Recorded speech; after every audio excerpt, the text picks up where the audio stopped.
For today's prayer prompt, let's take a little different approach and have time in our prayer time for confession where there's agreement with God, where we are coming to the place where we say the same thing as God says about our need. And a great way to do that is to consider the one another's that are listed in the New Testament. I came across a resource we can use at overviewbible.com, and there you'll find a free infographic that you can print out or use online, and it just walks us through a number of the one another's that are in Scripture. About a third of them address this matter of unity. Be at peace, accept one another, gently and patiently tolerate, be tender and forgiving one another, forgiving one another. These are things that are required of us as believers, as a body of believers, a church family.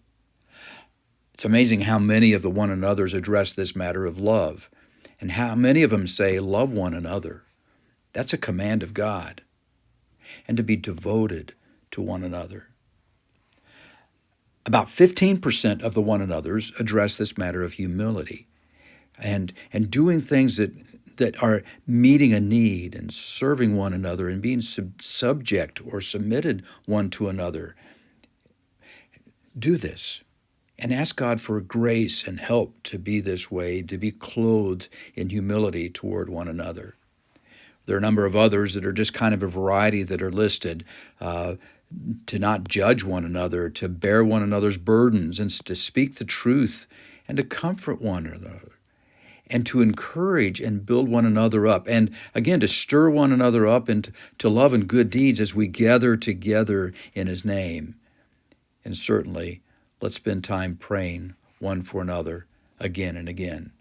God can use this exercise of confession, where we come into agreement, where we're saying, God, this is a need. God, will you help me fulfill your will regarding the one another's in Scripture? God bless you as you do this.